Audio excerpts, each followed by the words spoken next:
नमस्कार, वंदे मातरम। मैं हूं श्यामगिरी। आप देख रहे हैं हमारा चैनल मुद्दा भारत का। आज हमारे साथ में है कृपा शंकर सिंह जी, खास मेहमान, और हम इनसे महाराष्ट्र की राजनीति के ऊपर ही चर्चा करेंगे।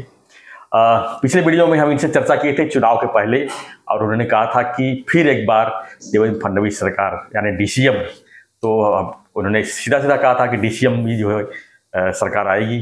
तो हमने पूछा था डीसीएम मतलब क्या, तो उन्होंने कहा था कि Devendra Fadnavis chief minister. Yes, है ना। डीसीएम मतलब देवेंद्र फडणवीस चीफ मिनिस्टर। तो हम आज इनसे जानने की कोशिश करेंगे कि डीसीएम तो आ गए, और क्या ये भविष्यवाणी इन्होंने सही मानते हैं इसको? क्या आप कोई भविष्यवाणी करते हैं सर आप? सबसे पहले तो मैं आपको भी प्रणाम करता हूं, और आपके जरिए जिन हमारे व्यूअर्स थे जो आपको देखते थे, पढ़ते थे और बातों को समझते थे, उन लोगों ने और देश महाराष्ट्र की जनता ने भरपूर भारतीय जनता पार्टी को विश्वास किया।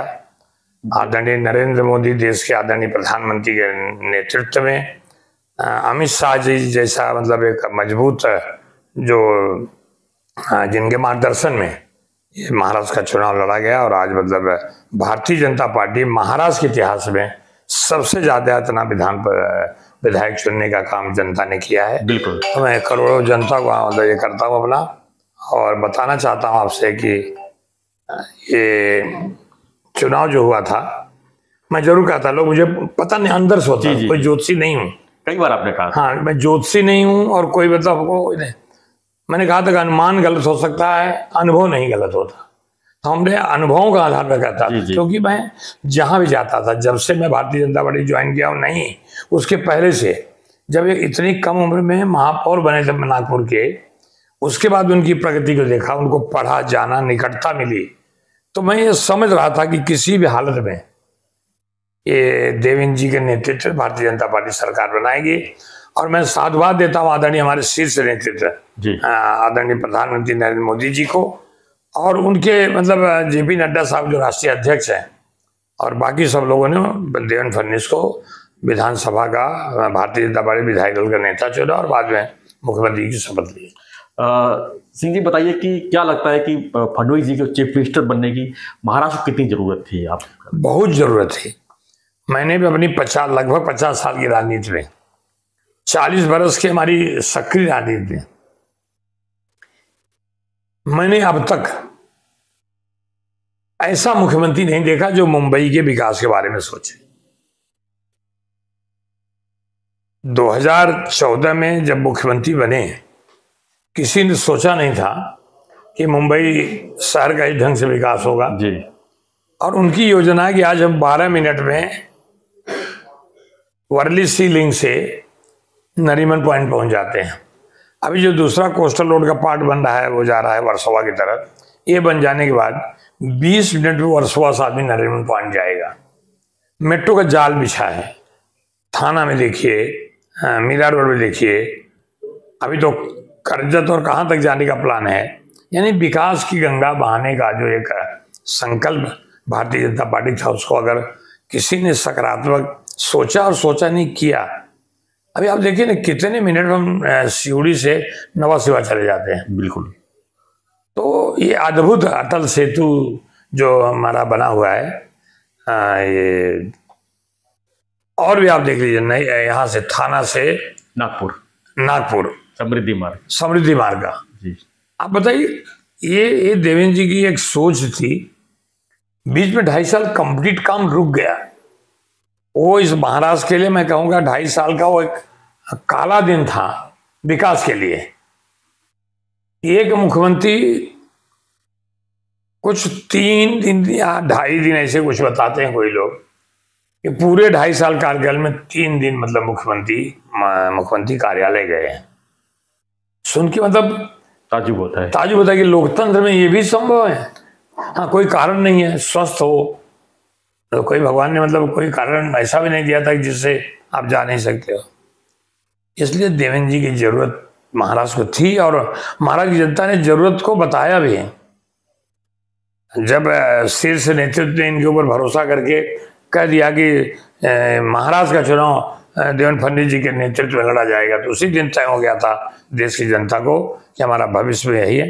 मैं तो हमेशा कहता हूँ राष्ट्र में नरेंद्र जी और महाराष्ट्र में देवेंद्र जी। ये सिर्फ हम भारतीय जनता पार्टी के हैं या मैं कोई चाटुकर्ता करके मेरी आदत नहीं है,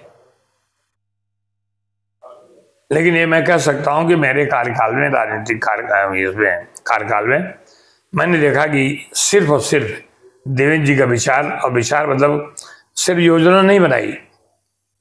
लोकतंत्र 3 भागों में बटा है। एक होता है आश्वासन, जब चुनाव के समय मैनिफेस्टो बनाकर हम देते हैं। दूसरी होती योजना, तीसरी होती वचन पूर्ति। उन्होंने आश्वासन दिया, सरकार आई, योजना बनाई और फिर वचन पूर्ति का काम हो रहा है।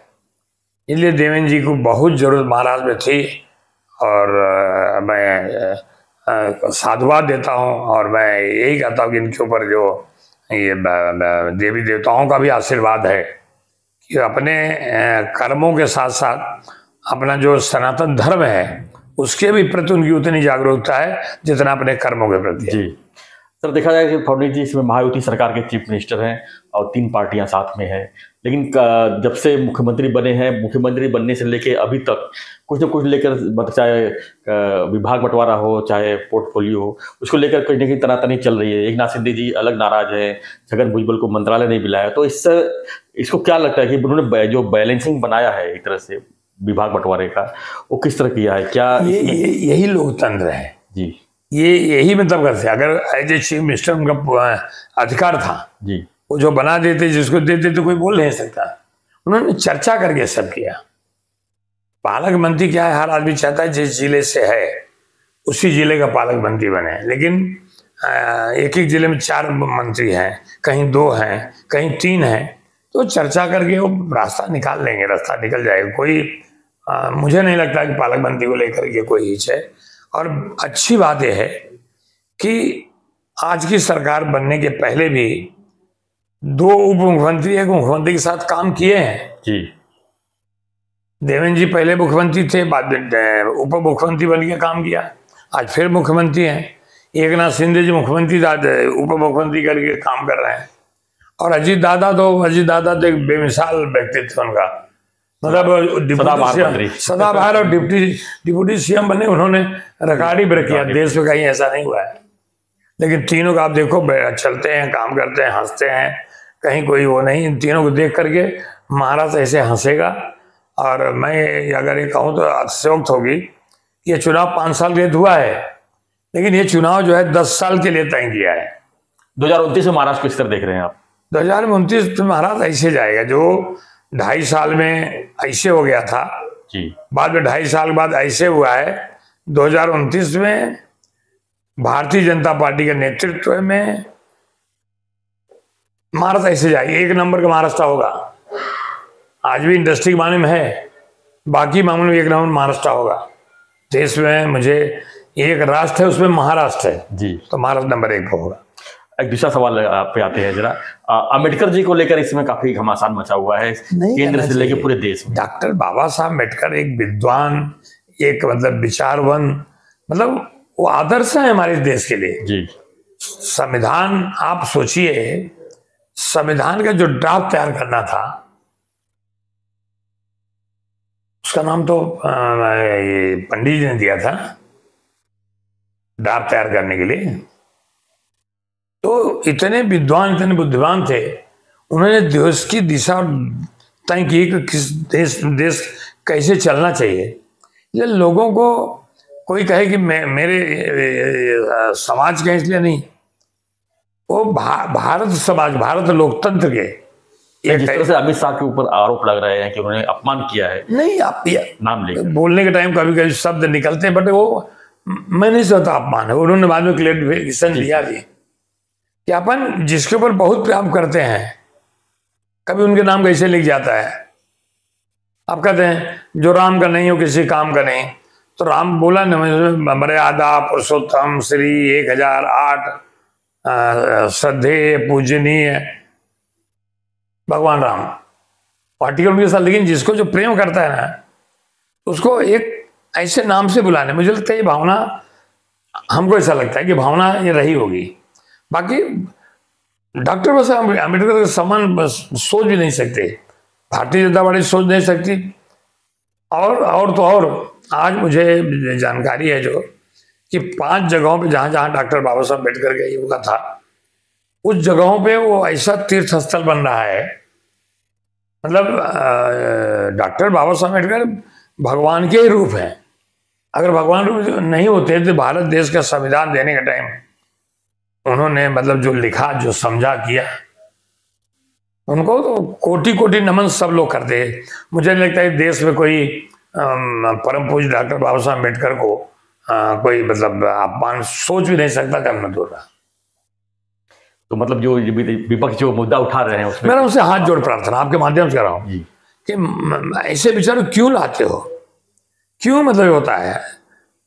वो भारतीय जनता पार्टी ऐसा कुछ होगा तो हमारा मन नहीं दुखी होगा। खुद उन्होंने क्लैरिफिकेशन दिया, देवेंद्र जी ने कहा, और हर जगह मतलब आज इस भारतीय जो संविधान की परंपरा है उस परंपरा को लेकर के सब लोग चल रहे हैं, हम लोग भी चल रहे हैं। लेकिन कभी ये प्रश्न उठता नहीं, इसलिए उनसे। लेकिन विपक्ष तो इसको पुलिस थाने तक पहुंच। मैं हाथ जोड़ प्रार्थना करता हूँ, विवादों में कभी डॉक्टर बाबा साहब अम्बेडकर हो ही नहीं सकते। वो संवादों में विश्वास रखें, संवाद से विवाद खत्म होना चाहिए, विवाद होना ही नहीं चाहिए। बिल्कुल विवाद नहीं होना चाहिए। अम्बेडकर जी सबके हैं, पूरे देश के हैं, सिर्फ विपक्ष के नहीं है तो विपक्ष के भी नहीं, सबके हैं, पूरे देश के हैं, दुनिया के लिए।